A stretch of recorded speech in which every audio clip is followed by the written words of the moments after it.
Depois de todo esse momento gracioso, de bênçãos, de adoração, nós vamos compartilhar a palavra do Senhor.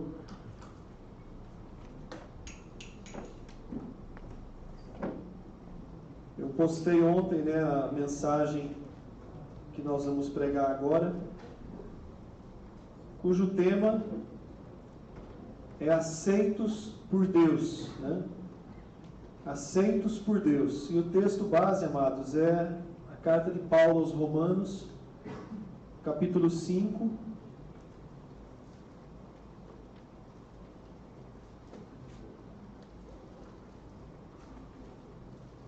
Romanos, capítulo 5, eu vou ler do 6 ao 8. Antes, porém, nós vamos orar mais uma vez. Pai querido, obrigado por essa graça, obrigado pelo privilégio da Tua palavra. Eu peço agora que o Senhor fale conosco através da Tua palavra, abrindo o nosso entendimento, o nosso coração. Eu peço ao Espírito Santo que venha tocar cada coração nessa noite, com poder transformador, mediante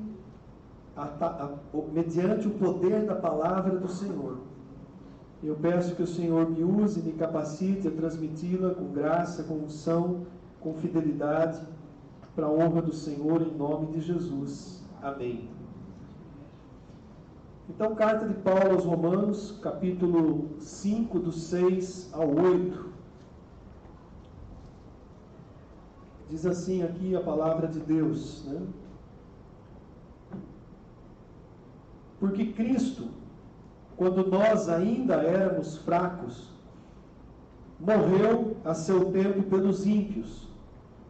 Dificilmente alguém morreria por um justo, pois poderá ser que pelo bom alguém se anime a morrer. Mas Deus prova o seu próprio amor para conosco, pelo fato de ter Cristo morrido por nós, sendo nós ainda pecadores.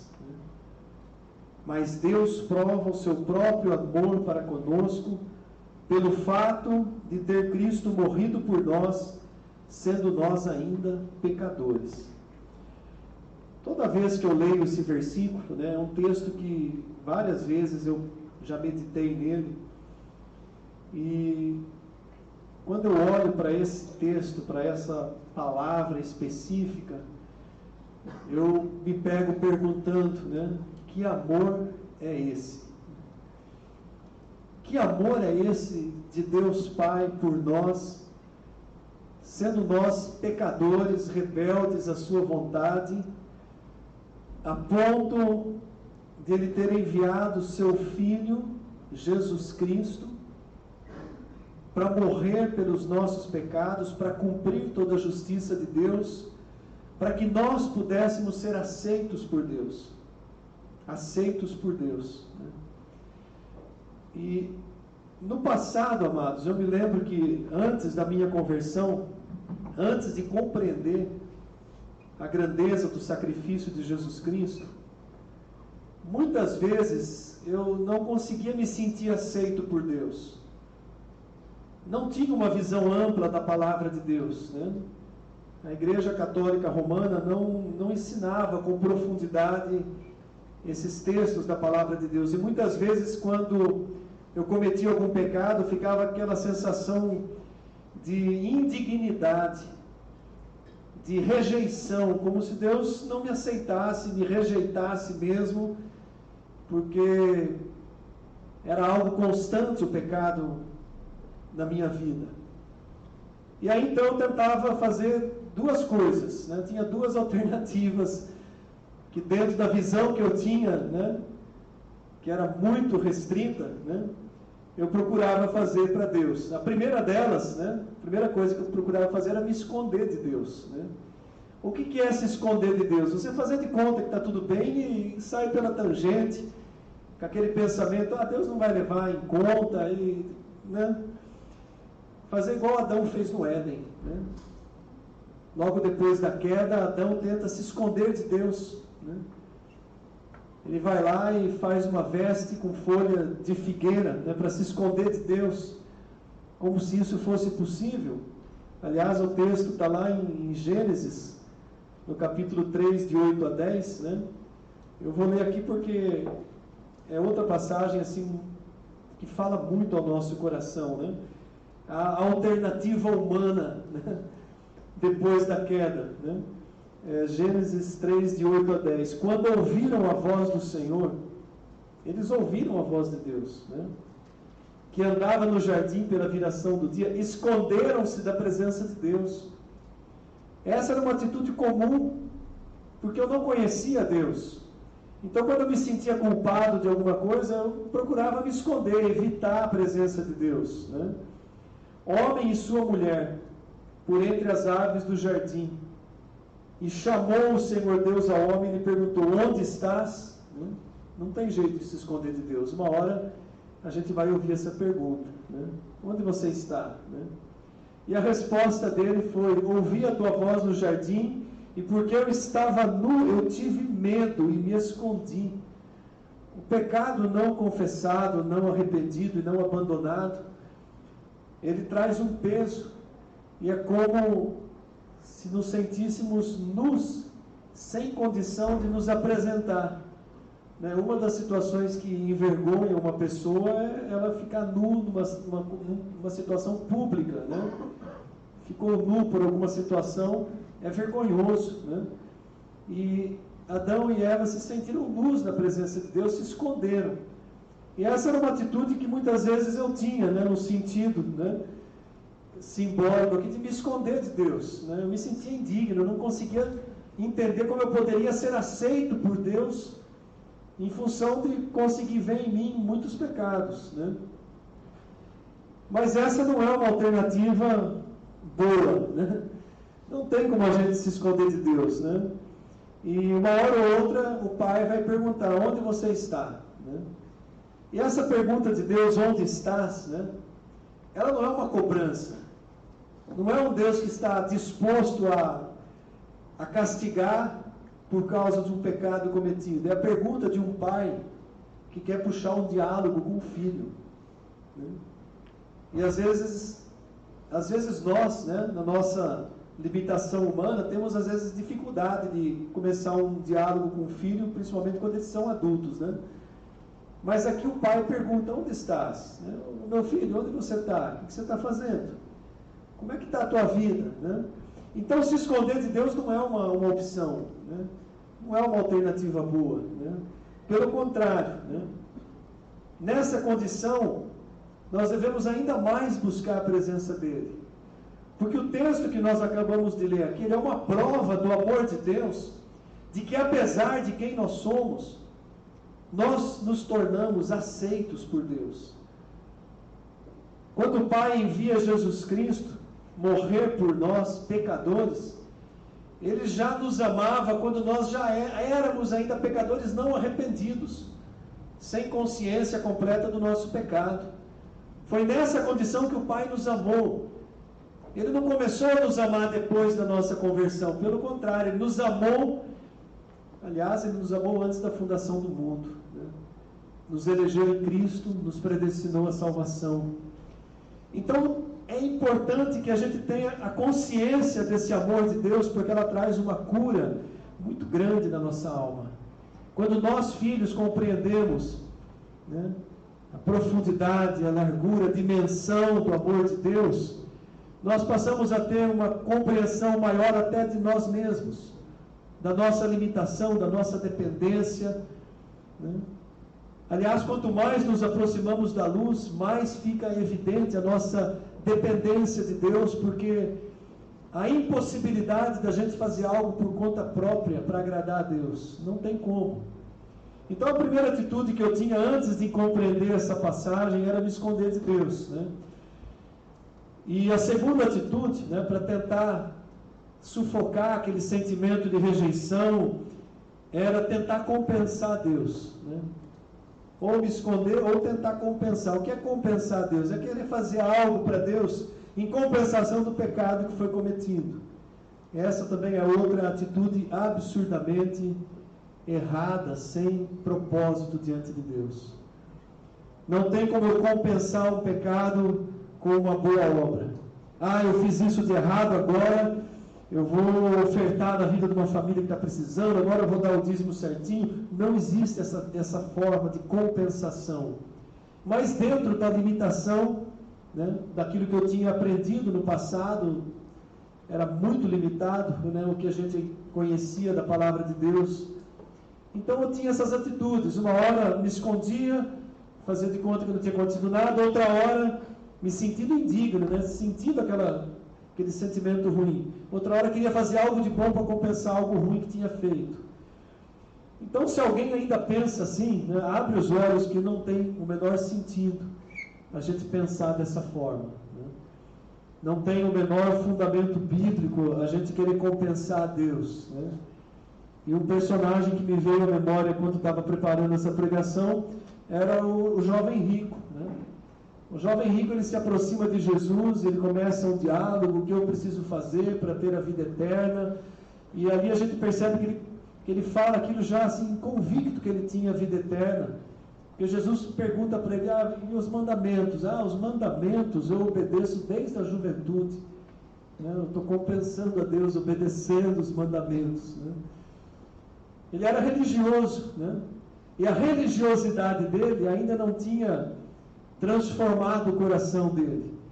Ele continuava acreditando que através do cumprimento da lei, que homem nenhum foi capaz de cumprir, a não ser o Filho de Deus feito homem, que ele poderia compensar os seus pecados e ser aceito na presença de Deus. Né? E isso também não é possível. Nós sabemos que não é possível. Nós devemos sim fazer o bem, nós devemos fazer boas obras, mas jamais para compensar um pecado. Então a situação do pecado, ela é única, só tem como resolver de um jeito, é se achegar a Deus, se achegar ao Pai, e quando Ele perguntar onde você está, você fala aonde eu estou, e Ele vai perguntar como você se chama, eu me chamo Jacó, né? Igual Deus fez lá com Jacó, é abrir o coração. Quando Deus, naquela ocasião, pergunta o nome, e ele admite que ele é Jacó, eu sou Jacó. Ele estava ali abrindo o coração para Deus, estava admitindo diante de Deus quem ele era. E é assim que nós precisamos fazer para restaurar a nossa comunhão com Deus. Né? A oração, a confissão, ela tem que ser acompanhada de uma atitude. Eu não posso simplesmente chegar diante de Deus e confessar o meu pecado, e dizer que eu estou arrependido, mas eu não tenho uma atitude prática na minha vida de abandonar aquilo que sempre traz peso. Aquele pecado que sempre incomoda e que causa esse sentimento de inadequação, de não ser aceito por Deus. Isso é muito mal, porque muitas vezes em aconselhamento a gente percebe que muitos irmãos que conhecem a palavra, muitas vezes eles chegam num bate-papo, numa conversa com esse sentimento, como se não pudesse ser aceito por Deus porque cometeu um pecado. Eu falo, mas irmão, você conhece a palavra, é tão simples. Olha lá o que 1 João diz, nós confessamos, admitimos o nosso pecado, cremos no sacrifício de Cristo, recebemos o perdão, e a nossa atitude prática vai ser combater esse pecado na nossa vida, e não nos assimilarmos ao pecado. É combatê-lo. E nós combatemos o pecado com mais facilidade, vencemos as nossas fraquezas, à medida que nós nos aprofundamos na comunhão com Deus. À medida que nós nos enchemos do Espírito Santo. E o que é esse enchimento do Espírito Santo, senão a nossa comunhão com Deus, o estreitamento, o aprofundamento da nossa comunhão com Deus. O que eu estou dizendo aqui para vocês é vida prática, é algo prático, acontece com a gente todos os dias nós pecamos. É difícil controlar a ira, é difícil controlar a boca, é difícil controlar os olhos, mas nós temos um livre acesso na presença de Deus, conquistado por Cristo, onde nós podemos nos achegar a Ele, Ele nos aceita, Ele não vai nos rejeitar, jamais Ele vai nos rejeitar, jamais o Pai vai rejeitar um filho que chega com o coração arrependido, reconhecendo o erro e querendo consertar, amados. Se nós que somos pais humanos e falhos, não rejeitamos os nossos filhos dentro de uma situação que possa acontecer em cada família, algum desentendimento, você acha que Deus, que é um Pai perfeito, vai nos rejeitar, sabendo que Ele conhece a nossa condição, a nossa natureza humana, a nossa limitação? Ele não vai nos rejeitar, Ele nos aceita.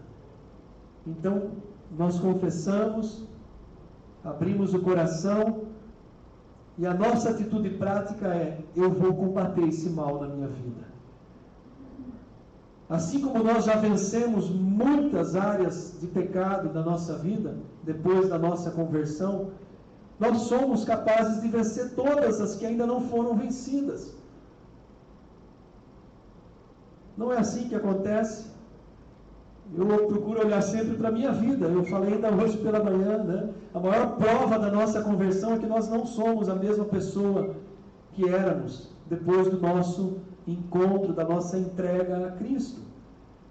Pelo poder transformador da palavra, e é pela palavra que isso acontece. Por isso a importância de conhecer a palavra. Quando todos os dias nós lemos a palavra começa a martelar na nossa cabeça aquilo que está errado na nossa vida, é o momento da gente entender que precisa ser feita uma atitude prática. Eu preciso combater o pecado. E como que eu vou vencer, combater a minha natureza? Me enchendo da presença de Deus. Buscando ser cheio do Espírito Santo. E como que eu consigo ser cheio do Espírito Santo?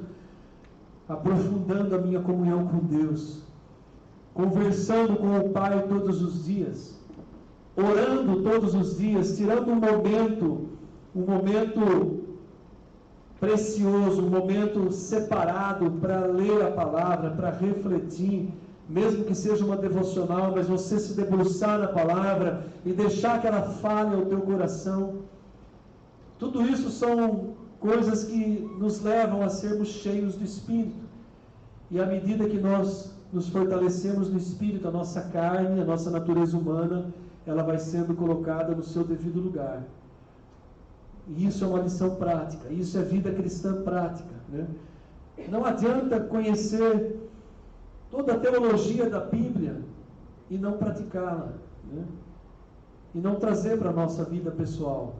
Então, um comprometimento, né, que como pastor eu tenho, é levar a palavra ao conhecimento de cada irmão e primeiramente da minha própria vida. Porque se eu tenho a palavra e eu não estou sendo transformado, alguma coisa está errada, e não é a palavra, é comigo. Então, amados, isso é muito interessante, porque eu já vi várias situações de pessoas que são cristãs, convertidas, e por alguma situação não conseguem se sentir mais aceita por Deus. Peraí, alguma coisa está errada. Por quê? Você não crê na palavra? Você não crê no sacrifício? Eu creio. Então, traga pela fé isso na sua vida. É um ato de fé. Crer no sacrifício de Cristo é um ato de fé. Crer no perdão que nos foi concedido é um ato de fé. Crer que você pode vencer todas as tuas fraquezas e ajustar a tua vida à palavra de Deus é um ato de fé. E quando nós agimos com fé, nós não agimos sozinhos. O Espírito Santo está agindo em nós para a nossa transformação, para o nosso crescimento, para a nossa santificação. Por isso a gente não pode abandonar a batalha. A gente não pode parar no meio do caminho, porque uma coisa deu errada na minha vida, eu chuto o balde. Não. Comunhão com Deus é constante. Independente do que tenha feito. Pode ter sido o pior pecado do mundo. Mas se você se achega a Deus para um conserto, tenha plena convicção que você vai ser aceito para o conserto. Que você vai ser fortalecido pelo Espírito de Deus para vencer essa área e reiniciar ou começar uma vida nova. Isso é vida prática. Eu creio que vocês já experimentaram isso, ou estão experimentando, né?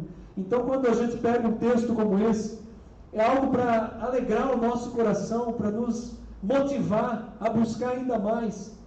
Porque o nosso Deus provou o seu amor por nós, quando nós éramos rebeldes, pecadores, muito mais agora. Que nós caminhamos orientados pelo Espírito Santo de Deus. Nós nos tornamos, ovelhas do seu pastoreio. Eu acho bonita a Bíblia, ela tem várias passagens poéticas, Salmos, Cantares, Eclesiastes, e às vezes a gente passa batido por essas passagens e a gente não se aprofunda muito, Mas quando Davi escreve o Salmo 23 e ele chama Deus de pastor, e quando ele entende que Deus é o pastor, ele está se colocando como ovelha. Olha que bonito, É o salmo mais conhecido, talvez, da Bíblia, E ele diz lá: o Senhor é o meu pastor, nada me faltará. Ele me faz repousar em pastos verdejantes e me leva junto às águas de descanso. Nós não podemos esquecer que o pastor é pastor de ovelhas, não eu, no ministério pastoral. O pastor aqui é Deus, é Jesus, Ele é pastor de ovelhas, e se eu creio e reconheço esse amor tão intenso do Pai, e esse amor intenso do Filho por mim, a ponto de ter morrido por mim, quando eu era inimigo, pecador por excelência, então agora eu sou devedor a Deus do quê? Não mais da justiça e do pecado, mas eu sou devedor do amor. Por reconhecer esse amor de Deus, Ele nos amou primeiro, João diz isso, então agora eu também provo o meu amor a Deus, me colocando aqui como Davi se colocou como ovelha, A ovelha que obedece o pastor, A nossa parte agora, é viver dignamente como ovelha, não como cabrito, Eu fui recebido por Deus, perdoado, aceito por Deus. Agora eu não posso mais viver como cabrito, dando cabeçada. Agora eu tenho que viver como ovelha, É essa a parte que nos cabe, procurar viver como ovelha, obediente.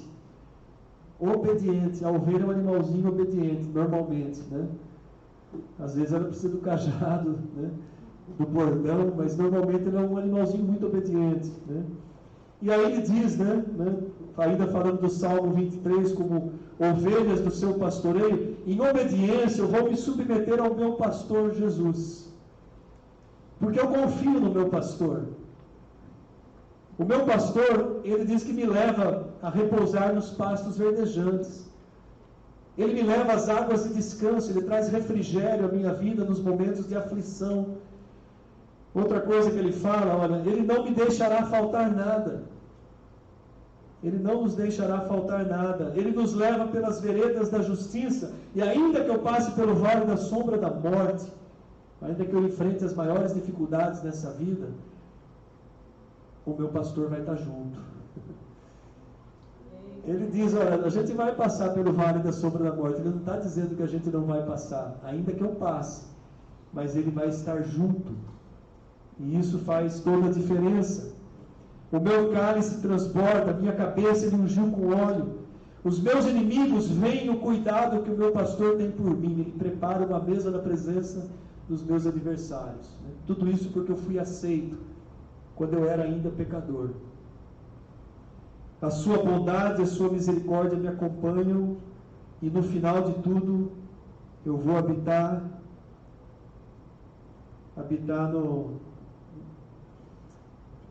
no aprisco, desse pastor para sempre. Olha que linguagem poética bonita, Por que tudo isso? Porque um dia Ele nos amou de tal maneira, quando nós éramos ainda pecadores, Ele nos aceitou, Ele continua nos aceitando, mesmo das vezes em que nós tropeçamos, Uma outra linguagem poética muito bonita que eu encontrei dentro desse contexto é Cantares 1, versículo 7, Eu tenho uma dificuldade muito grande de entender Cantares, Uma vez conversando com o irmão presbítero, eu falei, até hoje eu não entendi porque Cantares está na Bíblia, mas está, é livro que foi inspirado por Deus, mas à medida que a gente vai orando e pedindo para o Espírito Santo falar, ele vai falando, ele vai mostrando, a poesia de Cantares e os seus vários significados, Cantares 1, versículo 7, ele diz assim, dize-me, ó amado da minha alma, onde apacentas o teu rebanho? Onde o fazes repousar pelo meio-dia, para que não ande eu vagando junto ao rebanho dos teus companheiros? Trazendo essa visão de que nós somos ovelhas e Jesus é o bom pastor, nós estamos dizendo assim para o amado da nossa alma: onde apacentas o teu rebanho? Né? Porque aonde tu fores eu quero estar. Aonde apacentas o teu rebanho? Né? Onde você faz repousar o teu rebanho no meio-dia, onde está aquele sol ardendo num campo, né, e a ovelha sofrendo no calor. Aonde você apacenta o teu rebanho ao meio-dia? Aonde você está, eu quero estar. Né? O desejo de todo cristão tem que ser por Jesus, né? Aquele que nos aceitou quando éramos ainda pecadores. Eu quero estar aonde o meu pastor está. Eu quero estar na presença do meu pastor. Dize-me, meu amado da minha alma, onde apacentas o teu rebanho. É um sentimento bonito, uma palavra poética, mas olha que sentido bonito que ela tem, é profundo. E o que cabe isso para nós? Buscar a presença de Jesus. Né? O Ministério Intensidade tem trabalhado muito esse tema, né? E nós precisamos rever isso.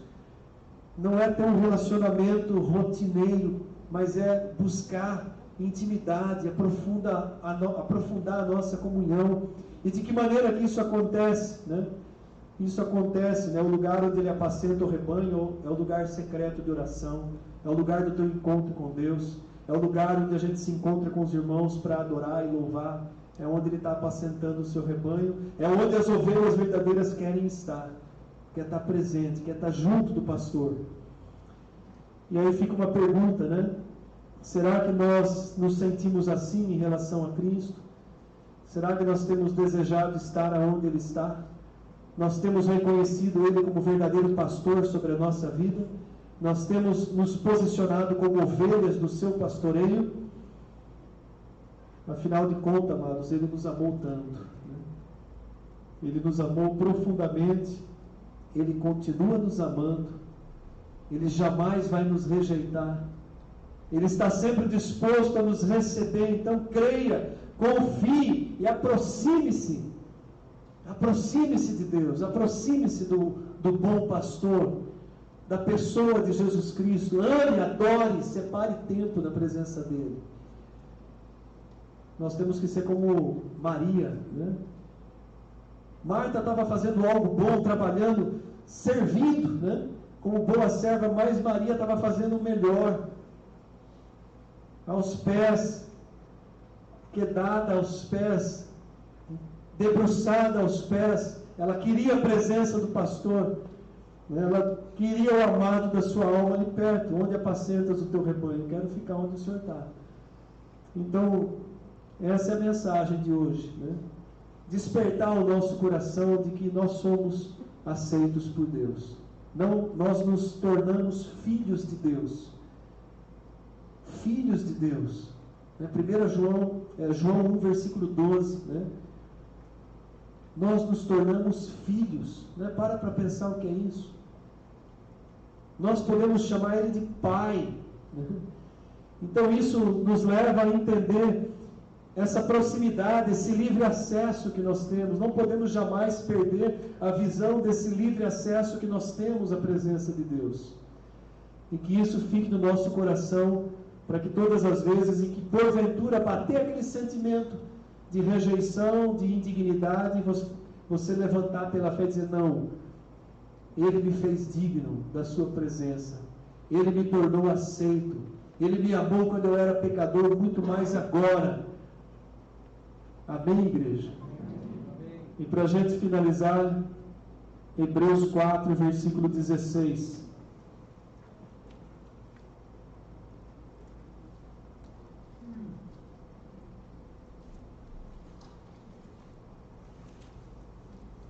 Hebreus 4, versículo 16.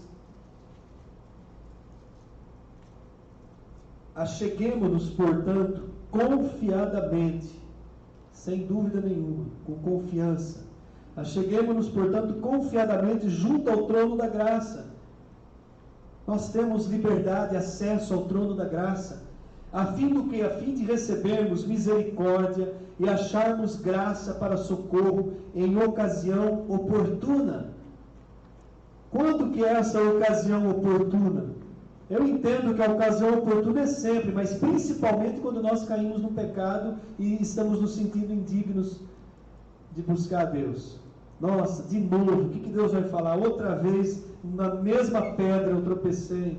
Que não é possível, Deus não vai me aceitar mais. Ele não vai aceitar mais as minhas desculpas de sempre. Ele não vai me aceitar mais porque eu sou um pecador que não se conserta. Não. Aí que é a ocasião oportuna. Se achegar confiantemente ao trono da graça para receber o que? Misericórdia e graça. Está à disposição nossa, que somos filhos de Deus. Amém, igreja? Isso é uma palavra abençoadora, né? Que a gente possa voltar para a nossa casa essa semana, que você possa refletir nessa passagem, né? Abra a tua Bíblia na sua casa, reflita, leia, releia, entenda que você é filho e você pode e deve se achegar à presença do Pai. Eu quero convidar o nosso Ministério de Música à frente. E se tem alguém aqui hoje que estava se sentindo assim indigno, rejeitado, sem condição, que hoje você entenda que é o dia oportuno, o tempo oportuno. Esteja sempre, daqui para frente, sempre na presença de Deus. Ele é o Pai que jamais nos rejeitará. Ele é o Deus que nos recebe todo dia, toda hora, em todo momento em que a gente buscá-lo. Vamos nos colocar em pé. Quero convidar a igreja para um momento de oração.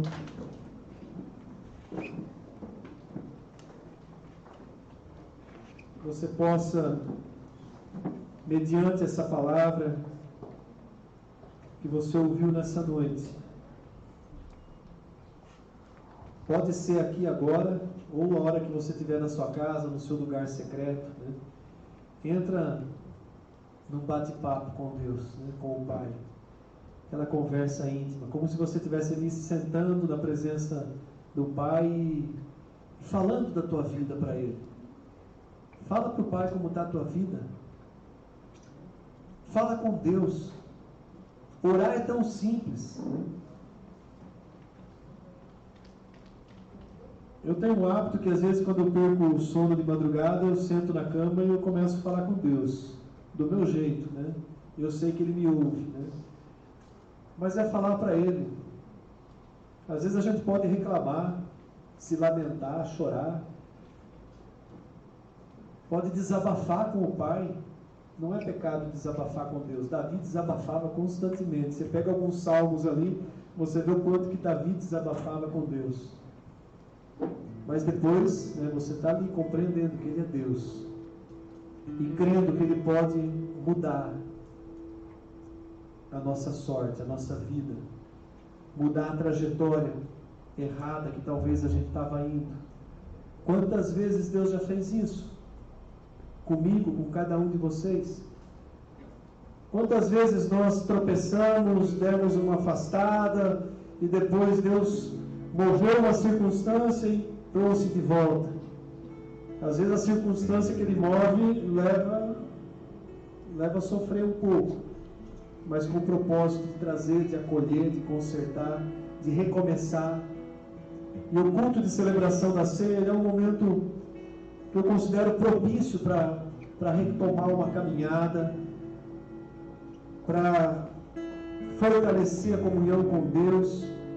Por que propício? Porque a Santa Ceia representa aquilo que Jesus fez com os discípulos.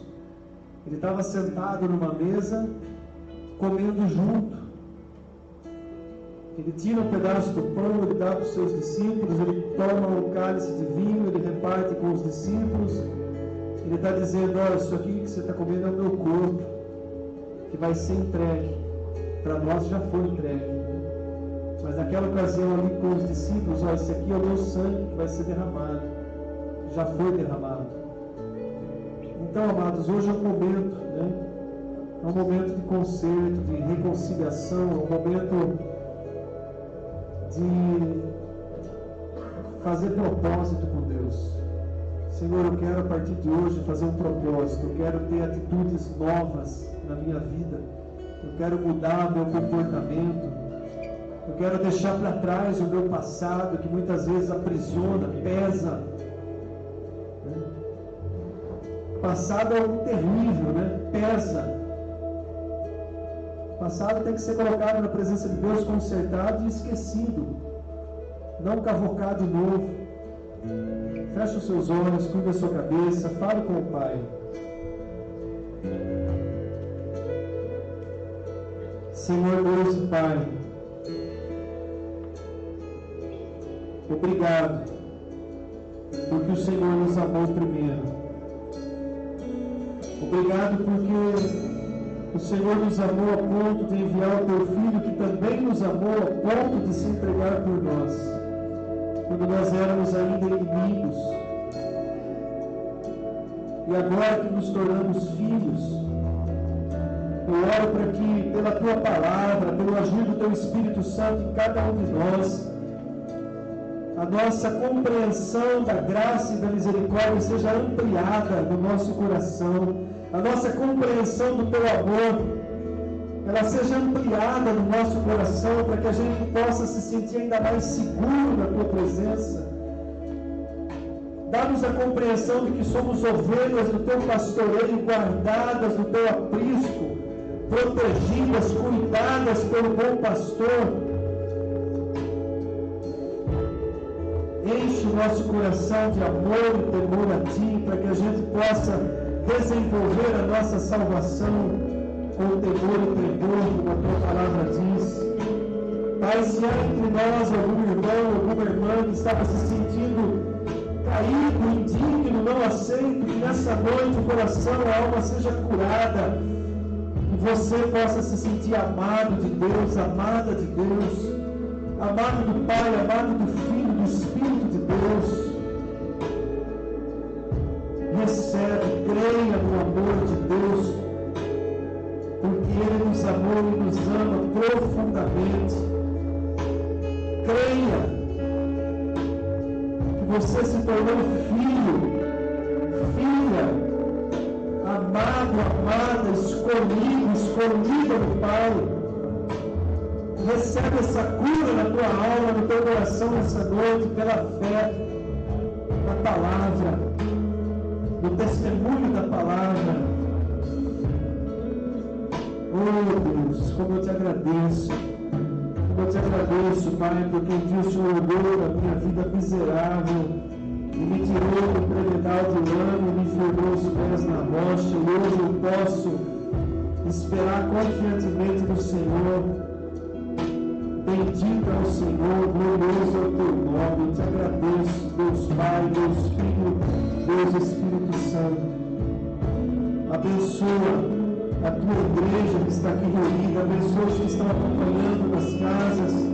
Fala profundamente o coração dos Teus filhos nessa noite, restaurando vida, restaurando comunhão, tudo para a honra e glória do Teu Filho, nosso Salvador Jesus Cristo, que se entregou por nós. Assim eu oro e agradeço em nome de Jesus. E convido a igreja para adorar a Deus nesse cântico. Que você expresse a Deus todo o teu amor, a tua oração. Enquanto o louvor for ministrado, você possa falar: Pai, eu te amo, Pai, eu te adoro, Jesus, eu te amo, Jesus, eu te adoro. Espírito Santo, eu te amo, Espírito Santo, eu te adoro. Tu te faz morada em mim, enche-me da tua presença. Oh Deus.